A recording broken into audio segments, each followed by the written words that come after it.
Okay, so what after it felt like 2 months instead of 2 weeks, we finally get episode 7 of Where the Batman, entitled Family. I really enjoyed this episode. Of course, I'm gonna talk about the ending because that was my favorite part. It really it's really gonna change the way the series is and get into you know more of the hard hitting episodes now that it's sort of the dynamic duo. But the beginning of the episode, it starts off towards the end, and it's Batman and Tatsu fighting the League of Assassins. So they picked a great episode to come back on. I thought maybe they'd have sort of like one episode in between, and then they'd sort of go into the Ravencroft stuff. And we see that in this episode, Ravencroft is Dr. Ravencroft, or Miss Ravencroft, is with the League of Assassins and working with Silver Monkey.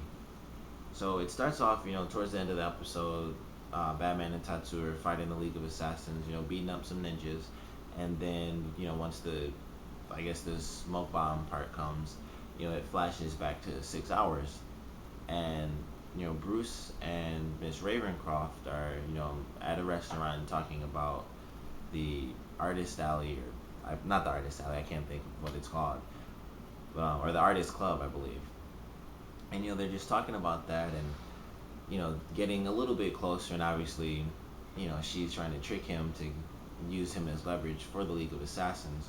And so, they go through, and they're talking, they're having their little spiel, and then it goes outside, and I love how Tetsu is like playing a game, some zombie game, and so she's playing the game, and then Silver Monkey is in the back of the car, and I really love that scene because they're in an enclosed space, and the choreography for even 3D or live action. I always love when there's good choreography, especially when it's in an enclosed space, and there was like it's not like a giant open room where you can just do backflips and this and that, but they were really fighting, and Tatsu's like punching the windows out and kicking the windows out, and they're blocking each other and dodging each other, and like they're rolling all around in the back of this limo.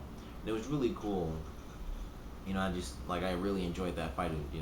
Really really close quarters combat, and you know, Silver Monkey eventually gets the upper hand. He kicks Tatsu out of the car, which he kicked her super hard. She like flew through the door almost. And he says, I know you have the sword, so bring it to me, and it'll pretty much be simple. Like that's all I want is the sword. And I really liked how the episode actually continued on from there. Once he blew up the car, and Tatsu goes to Alfred. The next scene was really interesting, and it kind of caught me by surprise, like I'm sure it did a lot of you.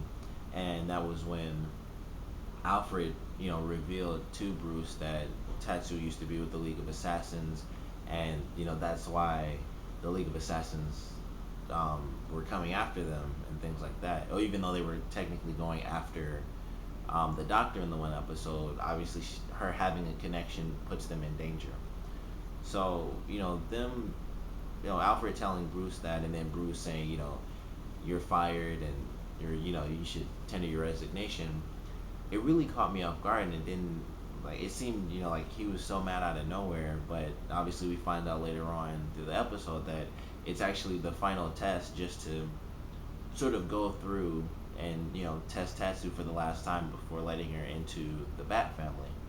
And I really love the plan because obviously me not knowing it, going through and watching it was really interesting, especially when Bruce is kind of captured, and Tatsu brings the sword. My favorite part is how he played everyone and had Silver Monkey shoot him with the arrow. He said like this has nothing to do with me at all, and then Silver Monkey shoots him with the crossbow, and knocks him out of the window, and they think he's dead. And I thought that was a really smart move on his part, even though he could have obviously just shot him in the head, but obviously it's for the show.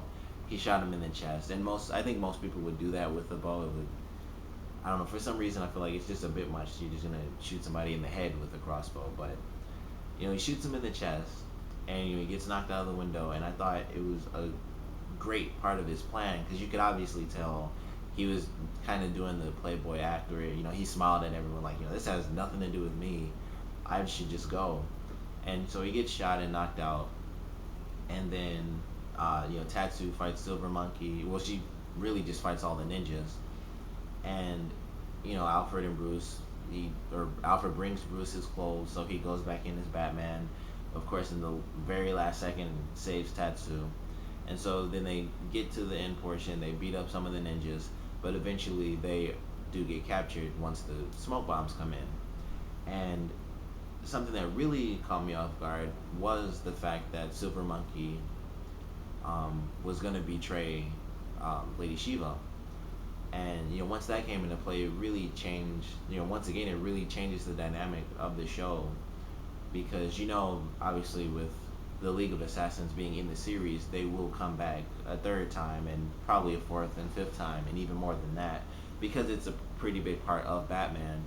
And not only is it a big part of Batman's life, but obviously Tatsu being in the League of Assassins is going to be a big deal for the series. So it's really cool to have that aspect now that Silver Monkey was going to betray Lady Shiva, and the ninjas didn't follow him because, like she said, they fear me more than they fear you, and she actually, you know, had him beat up and captured, and she took Miss Ravencroft's soul into the sword, which was a really interesting aspect.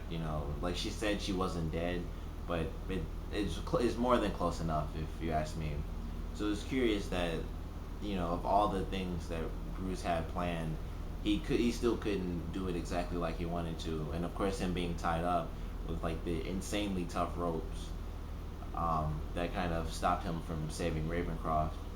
Even though it was kind of weird, like he had to drop acid on his, and then he pulled out like the little knife and he just cut Tatsu's like right open, or like cut hers right off of her, which I thought was so random.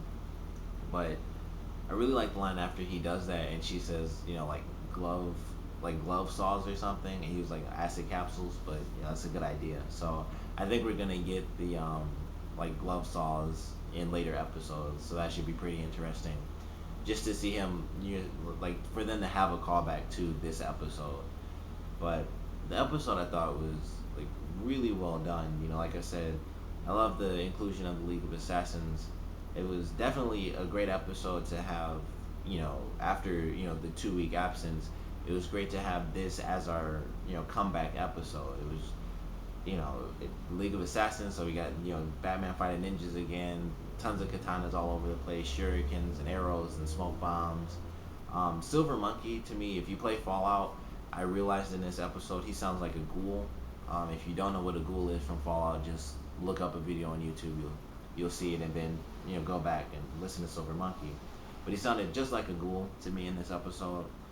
Um, Alfred, more stuff with Alfred using guns. He was cleaning his handgun in one part, and then he actually shot the rocket towards the end of the episode, and that was really it. But so they keep showing him with guns. I feel like he is gonna come in more and more now, especially with the ending. I feel like he's gonna have even more of a father figure role now that Batman and Katana are gonna be working together. He might be sort of I guess an overlord type figure where he really worries about both of them, since it's not just Bruce and then Tatsu can come in when he needs help.